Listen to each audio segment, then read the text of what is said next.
अस्सलाम वालेकुम। आज की इस वीडियो में हम बात करेंगे कि इन्वेस्टर कौन होता है, उसका इन्वेस्टमेंट का मकसद क्या होता है और किस तरह के इन्वेस्टर्स जो मार्केट में अवेलेबल हैं और ख़ास तौर पे मोड ऑफ इन्वेस्टमेंट कौन-कौन से अवेलेबल हैं। तो सबसे पहले बात करते हैं इन्वेस्टर की। मिसाल के तौर पे अगर आपके पास बहुत सारा पैसा है और आप चाहते हैं कि यार मैं इसको ऐसी जगह पे लगाऊं जहां पे एक कंटिन्यूअस मेरे पास इनकम स्ट्रीम बिल्ड हो जाए और मुझे प्रॉफिट आता रहे और या मेरा पैसा किसी ना किसी तरह ग्रो होता रहे और मैं अपनी पर्सनल रिक्वायरमेंट्स को अपनी मॉनेटरी टारगेट्स को मीट कर सकूं, तो आप एक इन्वेस्टमेंट माइंडसेट के साथ ये चीज सोच रहे होते हैं तो आप खुद इटसेल्फ एक इन्वेस्टर के तौर के ऊपर है। इन्वेस्टर का एक ही मकसद होता है कि पैसे को किसी तरह इन्वेस्ट करके मैक्सिमम प्रॉफिट हासिल किया जाए। अब इन्वेस्टमेंट करने के लिए इन्वेस्टर के पास या तो क्रेडिट के ऊपर किसी को पैसा दे दिया जाए और उसको वो इंटरेस्ट मिलता रहे, फिक्स अमाउंट ऑफ मनी मिलती रहे, या फिर किसी फिजिकल एसेट्स में वो लगाता है जैसे रियल एस्टेट है, कमोडिटी है, वो अगर किसी प्रॉपर्टी में लगाता है कि उसकी एप्रिसिएशन होती रहे तो उधर से भी उसको प्रॉफिट मिलता है। तो ये उसके पास इनिशियली एक ऑप्शंस होती हैं एज ए इन्वेस्टमेंट करने के लिए। अब इन्वेस्टर किस तरह के होते हैं? इन्वेस्टर अगर जनरली देखे जाए तो दो तरह के होते हैं, या तो इंडिविजुअल्स होते हैं या फिर कंपनीज होती है।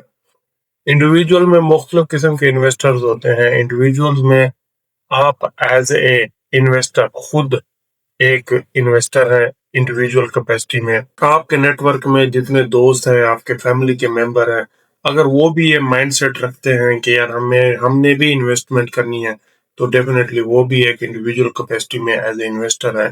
वो चाहते हैं कि आपकी तरह उनका पैसा भी डबल हो और वो मैक्सिमम प्रॉफिट हासिल करें किसी न किसी तरह। तो ये सब इन्वेस्टर्स की कैटेगरीज हैं।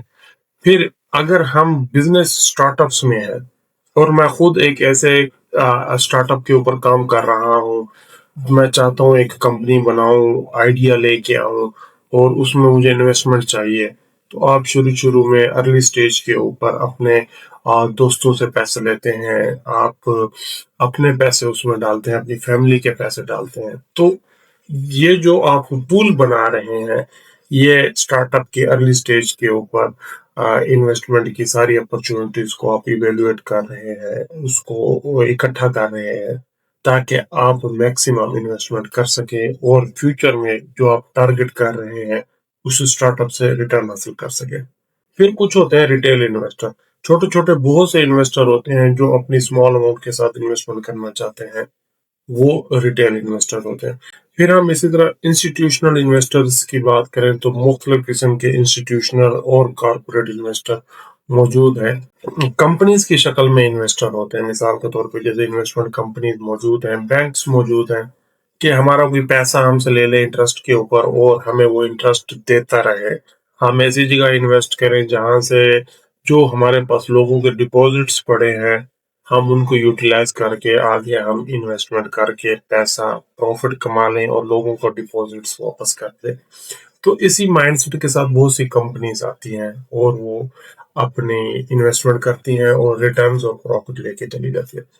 अच्छा, कुछ कंपनीज आती ही बजाय आप रिटेल मार्केट में या लोन पर्पस के अलावा कुछ कंपनीज आती हैं सिर्फ इन्वेस्टमेंट करने के लिए।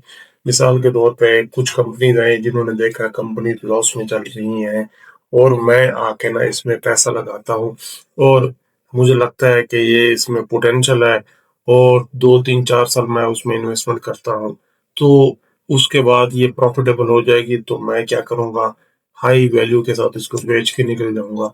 तो इस तरह की प्राइवेट इक्विटी फर्म्स भी मौजूद होती हैं, कंपनी जो इन्वेस्टमेंट करती हैं लॉस मेकिंग बिजनेस को प्रॉफिटेबल कन्वर्ट करके अपना पैसा निकाल के चलती हैं। फिर उसके बाद फिर होते हैं वेंचर कैपिटलिस्ट, एंजल इन्वेस्टर्स और बहुत से इन्वेस्टर की टाइप्स होती हैं। अब ये स्टार्टअप की जब बात होती है कि कोई बंदा या कोई कंपनी एज ए स्टार्टअप शुरू हुई है, लेकिन शुरू शुरू में कोई भी कंपनी आती है, उसके पास इन्वेस्टमेंट करने के लिए पैसा नहीं होता लेकिन उनके पास आइडियाज होते हैं या फंड्स बिल्कुल लिमिटेड होते हैं, वो एक्सपेंशन नहीं कर पाते, तो अर्ली स्टेज के ऊपर उनको वेंचर कैपिटलिस्ट मिलते हैं या एंजल इन्वेस्टर मिलते हैं।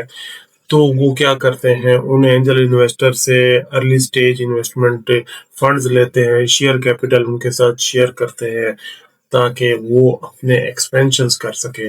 तो इन इन्वेस्टर को कहते हैं या एंजल इन्वेस्टर या वेंचर कैपिटलिस्ट कहते हैं, ताकि वो अपने पैसे को ग्रो कर सकें, अपनी एक्टिवली कंपनी में पार्टिसिपेट कर सके। अच्छा, इन्वेस्टर जब भी इन्वेस्ट करता है तो उसके पास इन्वेस्टमेंट की क्या अपॉर्चुनिटीज मौजूद होती है। मिसाल के तौर पर अगर कोई इन्वेस्टर आया है तो वो कैसे इन्वेस्ट करेगा किसी कंपनी के अंदर, आप अगर इसके ऊपर सोचे तो मैं आपको बताता हूँ कि जब कोई भी इन्वेस्टर आता है वो कैसे इन्वेस्ट करेगा। अब मिसाल के तौर में अब मेरे पास इन्वेस्टमेंट करने के लिए क्या अपॉर्चुनिटीज मौजूद है। मेरे पास या तो मैं फिजिकल इन्वेस्ट कर सकता हूँ किसी एसेट्स के अंदर, किसी प्रॉपर्टी के अंदर, किसी गोल्ड के अंदर, किसी कमोडिटी के अंदर, या फिर मैं किसी कंपनी में इन्वेस्ट कर सकता हूँ। अगर हम कमोडिटी में इन्वेस्टमेंट करता हूँ, गोल्ड में इन्वेस्टमेंट करता हूँ या किसी ग्रेन मार्केट में इन्वेस्ट करता हूँ तो वो मेरी कमोडिटी इन्वेस्टमेंट है। ठीक है।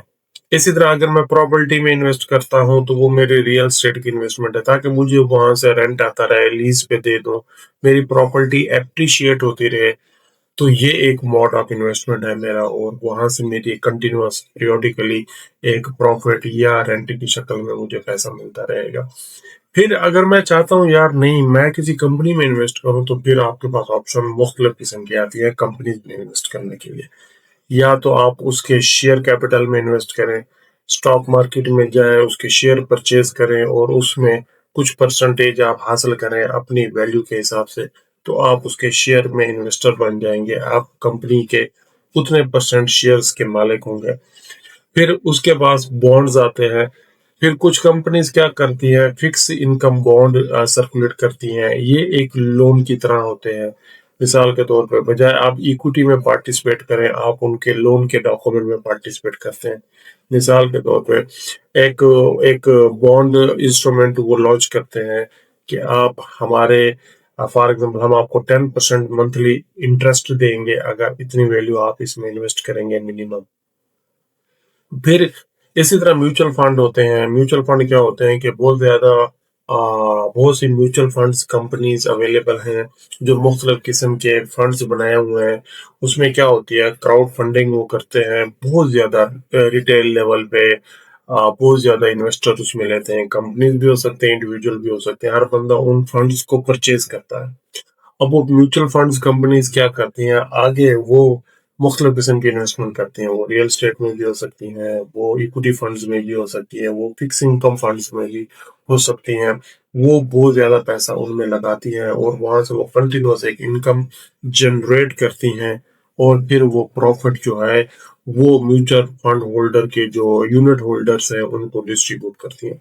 तो ये एक मोड है, मैं म्यूचुअल फंड के यूनिट्स खरीद सकता हूँ। तो ये एक मोड ऑफ इन्वेस्टमेंट मेरे पास मौजूद है। फिर इसी तरह एक्सचेंज ट्रेडेड फंड्स अवेलेबल हैं, और अब नई जो चीज है वो क्रिप्टो करेंसी की मार्केट मौजूद है, वहां पे आप जाके इन्वेस्टमेंट कर सकते हैं। तो ये एक छोटा सा ब्रीफ इंट्रोडक्शन था इन्वेस्टर के हवाले से कि इन्वेस्टर कौन होता है, कितने पैसे वो लगा सकता है, और उसके बाद इन्वेस्टमेंट के मोड्स कौन कौन से अवेलेबल है।